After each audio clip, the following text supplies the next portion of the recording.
Hello दोस्तों, auto tube India में आपका स्वागत है। और आपको बता दें, टाटा सफारी की मीडिया ड्राइव के लिए हम निकल चुके हैं। आपको बताएं कि हम अभी होटल से निकलने के बाद एक जगह रुके हैं, अपना कैमरा फिक्स कर रहे हैं। आपको बताएं, जब कार हमें हैंडओवर की गई थी तो इस तरह के लॉक लगे हुए थे, जिसको हमने बाद में ओपन किया है और पूरा तरह से सैनिटाइज करके दी गई थी। ये कैमरा हमारा रेडी हो रहा है, उसके बाद फिर हम किसी स्पॉट पे जाएंगे और वहाँ पे शूट करेंगे और आपको बताएंगे कि क्या कुछ टाटा सफारी में हमें नया देखने को मिल रहा है और टाटा सफारी पहले वाली सफारी से कितनी कुछ बदली है, ये आपको देखने को मिलेगा। और हैरियर से क्या कुछ अंतर है इसमें, ये सारी चीज़ हम आज आपको बताएंगे इस वीडियो में। ये रही आपके सामने ऑल न्यू सफारी।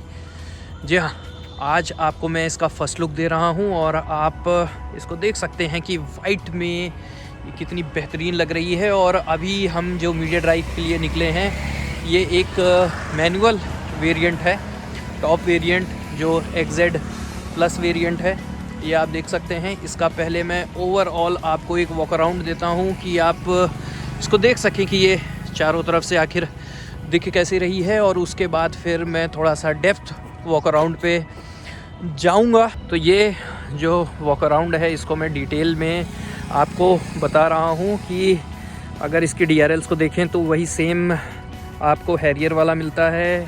हेडलाइट्स भी हैरियर वाले ही मिल रहे हैं। यहाँ पे ये आप देखिए तो आपको ये लायन का फेस दिख रहा है, और ओवरऑल जो फ्रंट है वो हैरियर जैसा ही इसमें नज़र आ रहा है, लेकिन आपको ये ग्रिल चेंज मिलेगी। ये ट्राई एरो शेप की कर दी गई है और ज़्यादातर टाटा की कारों में ये ग्रिल चेंज हो रही है। अभी हाल फिलहाल में टिगोर में भी चेंज हुई है, और इस ग्रिल पे साथ में ये इन्होंने क्रोम फिनिश का ये ट्राई एरो दिया है। और इसके अलावा हेडलैम्प्स पे ये जो इसकी हाउसिंग है, ये ग्रे कलर की कर दी गई है। ये तो एसेसरीज़ का पार्ट है, इसको आप बाद में भी लगवा सकते हैं।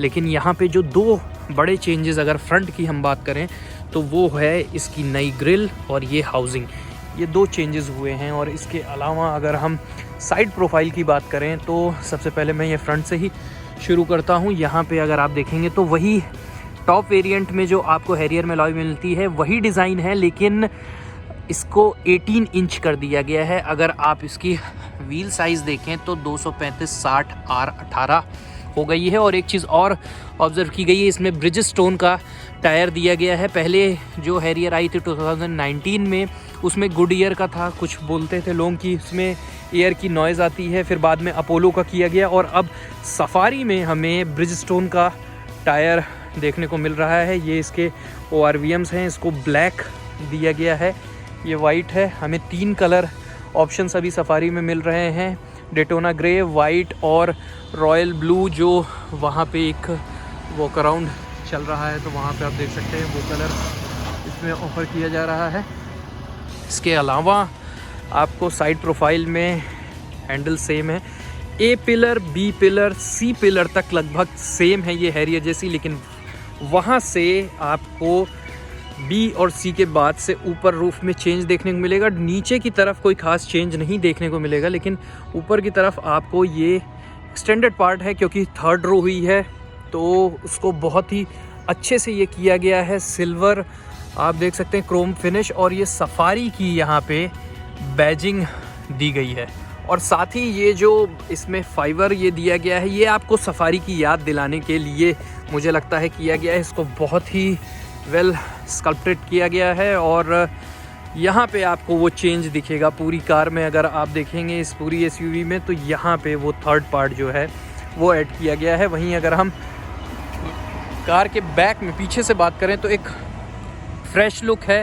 हालांकि जो इसकी बैक लाइट है और उसकी जो प्लेसिंग है वही सेम हैरियर वाली है, लेकिन ये थोड़ी सी हाइट आ गई है, तो ये फ्लैट आपको इसका टेल गेट नज़र आ रहा है। यहाँ पे ये फेक एग्जॉस्ट दिए हुए हैं, स्किड प्लेट नीचे है, और साइड से भी आपने देख लिया है। ऊपर इसमें ये सनरूफ है, और अब हम आपको अंदर से भी इसका लुक एक बार दिखाते हैं।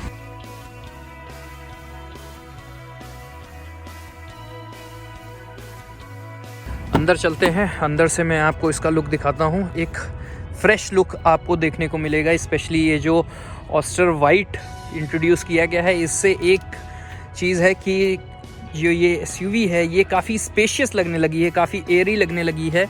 और ये टॉप वेरिएंट है XZ प्लस मैनुअल, जो अभी हम टेस्ट ड्राइव कर रहे हैं, और ऑटोमेटिक भी आपको हम दिखाएंगे। एवरेज पे भी मैं वीडियो बना रहा हूँ, फ्यूल इकोनॉमी पे, ऑटोमेटिक और मैनुअल पे। और आप देख सकते हैं जब मैंने लिया था तो 11 ट्रिप ए में 11.6 था और उसके बाद 19.1। हालांकि मैंने बहुत प्रोटोकॉल्स फ्यूल इकोनॉमी के फॉलो किए हैं, अभी तक ओवर स्पीडिंग कहीं नहीं की है। तो अब थोड़ा सा मैं रफ़ चला के देखूंगा और उसके बाद देखूंगा कितना एवरेज इसमें निकलता है। और आप इसका लुक देखें तो काफ़ी प्रीमियम क्वालिटी दी गई है, स्टिचिंग काफ़ी अच्छी है। और मेरे पास हैरियर है दोस्तों, लेकिन उसके और इसके मटेरियल में, सफारी के मटेरियल में थोड़ा सा ये ज़्यादा मुझे सॉफ्ट लग रहा है। और ये आप डैशबोर्ड देखें तो ये ऐशवुड का फिनिश इसमें दिया गया है। इसके अलावा इंस्ट्रूमेंट क्लस्टर पे ये सारी चीज़ आपको जो सफारी में आती है वही आती है। ट्रिप इसके ऐसे हैं। अब ये एक नई चीज़ ऐड हुई है, ट्राई प्रेशर मॉनिटर सिस्टम जो इसमें ऐड हुआ है, ये एक नई चीज़ ऐड हो गई है इसके फीचर लिस्ट में। और उसके अलावा अगर मैं आपको इसमें दिखाऊं तो आयरा कनेक्टिविटी भी ऐड कर दी गई है। टच स्क्रीन सेम साइज़ का है, 8.8 इंच का JBL का। यहाँ पे अगर आप देखें तो ये, क्योंकि ये इसका ऑस्टर वाइट है तो यहाँ पे भी ये वाइट आ रहा है। हालांकि इसमें आपको वायरलेस चार्जिंग पैड नहीं है। और ग्लव बॉक्स वही सेम हैरियर जैसा ही है। ये फिनिश काफ़ी अच्छा लग रहा है, क्योंकि यहाँ पे भी इन्होंने जो ये यूज़ किया है ऑस्टर वाइट, और ये वाइट नीचे यूज़ किया है, उसके बीच में ये जो ग्रे स्ट्रिप दिख रही है और साथ में ये क्रोम, तो ये एक अच्छा एक लुक दिख रहा है, एक काफ़ी मॉडर्न लुक दिख रहा है। और स्पेशली अगर हम बात करें तो चेंज की, एक ये आपको चेंज देखने को मिलेगा इसमें, पार्किंग ब्रेक और ऑटो होल्ड। ये जो एयर थ्रॉटल हैंड लेवर होता था उसकी जगह, हैंड ब्रेक की जगह, अब ये आपको टॉप वेरिएंट्स में मिलेगा और मैनुअल में भी मिलेगा। स्टार्टिंग में कुछ लोगों का ये कहना था ये आपको ऑटोमेटिक पार्किंग ब्रेक जो है ये सिर्फ इलेक्ट्रिक जो ब्रेक है ये आपको सिर्फ ऑटोमेटिक वेरिएंट मिलेगा, लेकिन ऐसा नहीं है। ये मैनुअल वेरिएंट में यूज़ कर रहा हूँ, इसमें भी आपको ये ऑटोमेटिक पार्किंग ब्रेक मिलेगा। इसके अलावा ये आपको IRVM मिलता है ऑटो डिमिंग के साथ। एक और चीज़ ये आपको पावर सीट्स जो इसमें मिलती है, हीटेड सीट्स की भी लोगों को उम्मीद थी कि वो नहीं मिली। और दूसरा इसमें आपको एम्बिएंट मून लाइटिंग भी मिलती है। यहाँ पे इसकी लाइट है नीचे की तरफ भी यहाँ पे, लेकिन अभी नहीं दिख रहा है आपको। इस पे मैं स्टिल लगा देता हूँ, आप देख सकते हैं किस तरह से पूरा इसमें मून लाइटिंग रहती है, ताकि ये और प्रीमियम फील हो सके। अब चलते हैं पीछे की तरफ और देखते हैं। ये मुझे 6 सीट का ऑप्शन मिला है। ये मैंने कुछ सामान रखे हुए हैं हमारे, जो हम ट्रैवल कर रहे थे। और सीट देख सकते हैं, जो कैप्टन सीट्स है इसमें आर्मरेस्ट भी दिया हुआ है। यहाँ पे ये लीवर है इसको ऊपर नीचे करने के लिए, और आर्मरेस्ट ये दिया हुआ है। अच्छी सीट है, फ्रंट जैसी ही है, उतनी चौड़ी नहीं है, थोड़ी सी चौड़ाई में कम दिख रही है, लेकिन काफ़ी अच्छी पोजीशनिंग है।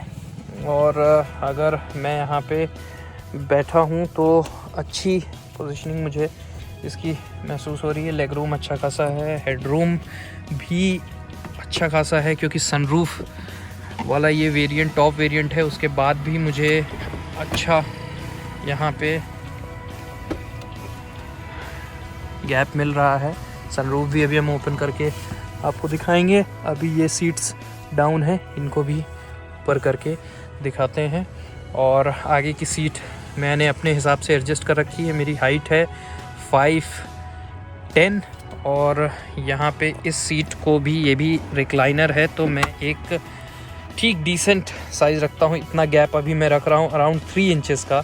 और अब मैं पीछे की सीट भी देखता हूँ कि उसमें बच्चे ही केवल बैठ सकते हैं कि अडल्ट भी। एक चीज़ और आपको हाईलाइट करूँगा, ये स्पेशली ये बॉस मोड जो ऐड किया गया है कि अगर आपको ज़्यादा लेग रूम चाहिए तो आप यहाँ से कर सकते हैं। सिंगल पुश से ये सीट आगे हो जाएगी और आपको पूरा लेग रूम मिलेगा अगर आगे कोई नहीं बैठा है। फ्रंट सीट मेरे हिसाब से सेट है। सेकंड सीट मैंने सेट कर ली है, प्रॉपर रिक्लाइन भी ये है, आप देख सकते हैं। अब मैं थर्ड रो की तरफ जा रहा हूँ। पहले मैं बैक से आपको दिखाता हूँ कि जो सीट्स है ये थर्ड रो है। बूट कुछ भी नहीं है। आप अगर आपको ये मिलता है टूल किट, ये मेरा एक छोटा सा, अगर आप देखें तो 3 इंच का एक गिम्बल का बॉक्स है, वो आप देखिए तो केवल इतने पे फिट हो रहा है। तो यानी आपको तीनों रो ऊपर करने के बाद तो जगह नहीं मिलेगी। अगर आपको लगेज ट्रैवल कर रहे हैं और लगेज रखना है तो आप, हो सकता है कि आपको एक सीट गिरानी पड़े और ज़रूरत पड़े तो दोनों आप गिरा सकते हैं। यहाँ पे हम आपको बैठ के दिखाएंगे कि थर्ड रो में क्या इसको आप होल्ड कर दें तो ये लॉक हो गई, और इसको बेंड करने के लिए ये है, इजी टू एक्सेस है। अब हम चल के बैठ के देखते हैं इसमें। डोर में बैक डोर ओपन ही रहने देता हूँ।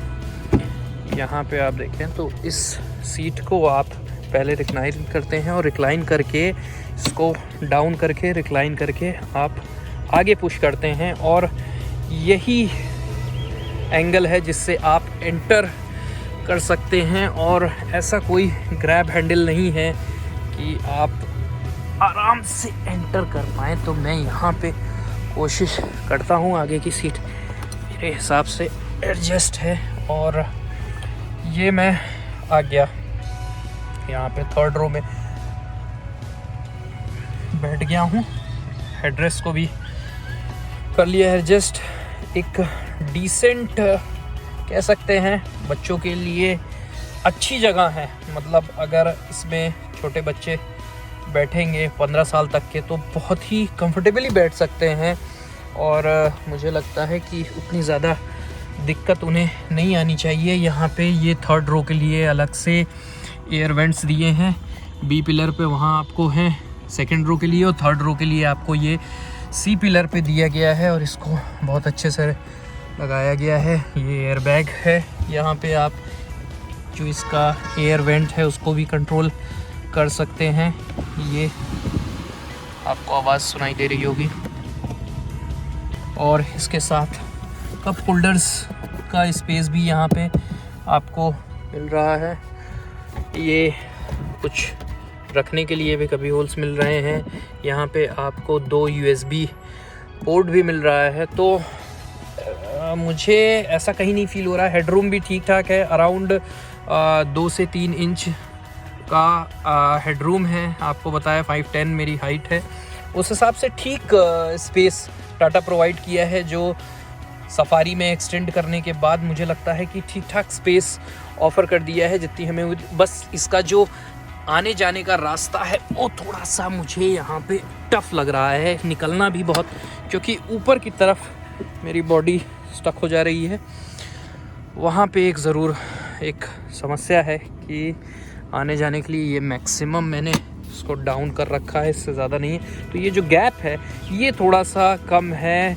आपको अप्रोच करने में और डिपार्च करने में ये आपको थोड़ा सा टफ देगा। लेग रूम के लिए उतनी जगह थी, आप बीच में भी पैर रख सकते हैं। अगर कैप्टन सीट्स है तो यहाँ पे भी एक पैर आप उधर और एक पैर बीच में रख सकते हैं। और अगर आपको ये 7 सीटर वर्जन मिलेगा जिसमें ये फ्लैट सीट मिलेगी, तब थोड़ा सा आपको हो सकता है कि दिक्कत हो। लेकिन बहुत अगर 5'6", 5'7", 5'8" और 5'9" तक के हाइट वाले लोग भी अगर इसमें बैठते हैं तो मुझे लगता है थर्ड रो में वो एक डिसेंट किलोमीटर्स तक, लगभग 100-150 किलोमीटर्स तक आराम से ट्रैवल कर सकते हैं। और एक चीज़ और, इसका सनरूफ ये आपको अगर केवल इसका कर्टन ओपन करना हो तो है। और यहाँ पे ये आप इसको सिंगल पुश के साथ करेंगे तो ये कर्टन ऊपर होगा, साथ में थोड़ा सा एयर के लिए ये इस तरह से उठ जाएगा। और देखिए काफ़ी वाइड, टाटा जो क्लेम कर रहा है कि वाइडेस्ट सनरूफ है इस सेगमेंट की, तो काफ़ी ह्यूज दिख रही है ये, और आप देख सकते हैं। और इसके अलावा अगर मैं इसको ओपन कर दूं तो ये ओपन हो गई। और यहाँ से आपको ये थोड़ा नहीं समझ में आएगी, मैं आपको सबसे पीछे बैठकर दिखाता हूँ कि कितना, या यहाँ बूट से भी ये समझ में आ जाएगी कि कितनी वाइड ओपन होती है। यहाँ से अगर आप देखें तो ये सेकंड रो अभी यहाँ से है, और उसके बाद आप देखिए तो ये काफ़ी वाइड और ह्यूज सनरूफ यहाँ आपको टाटा सफारी में देखने को मिलेगी। और एक चीज़ और कि हम इसको बंद करते हैं तो ये आपको एक लायन भी इस फैमिली में, जैगुआर फैमिली में ऐड हो गया है। ये छोटा कब है, ये फीमेल लायन है और ये मेल लायन।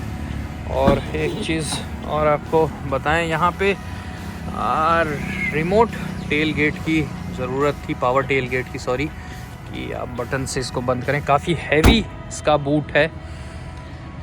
तो ये था दोस्तों ओवरऑल एक वॉक अराउंड जो मैंने आपको दिया। आपको और भी कुछ जानना है तो आप कमेंट सेक्शन में लिखकर मुझसे पूछ सकते हैं। बहुत सारे वीडियोस आप ऑलरेडी देख रहे हैं, यूट्यूब पे लोग अपलोड कर रहे हैं, भाई लोग जो हमारे ब्लॉगर भाई लोग और जो बड़े ऑटो एक्सपर्ट्स हैं। एक और चीज़ दोस्तों मैं हाईलाइट करना चाहूँगा इसके बोनट में, वो है कि हाइड्रोलिक शॉकर्स का ना होना। यहाँ पे अगर हाइड्रोलिक शॉकर्स होता तो ज़्यादा एक कन्वीनियंट फीचर बढ़ जाता है कि अगर इसका बोनट खोलना हो। हालांकि मुझे लगता है कि इसका बोनट इतना हैवी है, ये भी एक रीज़न हो सकता है कि टाटा ने इसलिए इसमें हाइड्रोलिक शॉकर्स नहीं दिए हैं, लेकिन इसका कुछ ना कुछ सोल्यूशन निकालना चाहिए। ये है इसका ओवरऑल लुक, और अभी हम ड्राइव करके भी आपको बताएंगे। और जैसा कि मैंने बोला कि अलग अलग पार्ट्स पे भी मैं इसमें वीडियो बनाऊंगा, आयरा कनेक्टिविटी पे भी बनाऊंगा, उसके अलावा इसके जो फ्यूल इकोनॉमी है उस पे, ड्राइव पे कैसी हैंडलिंग है, कैसी राइड क्वालिटी है, खड्डों में कैसी ये चलती है, और इसके अलावा कि ओवरऑल मेरा क्या इंप्रेशन रहा, सब आपको मिलेगा मेरे वीडियोज़ में। तो दोस्तों हमारे चैनल को सब्सक्राइब करिए, साथ ही बेल आइकन दबाइए, जिससे हम जो भी अगला वीडियो रिलीज़ करेंगे वो आप तक तुरंत पहुँचे।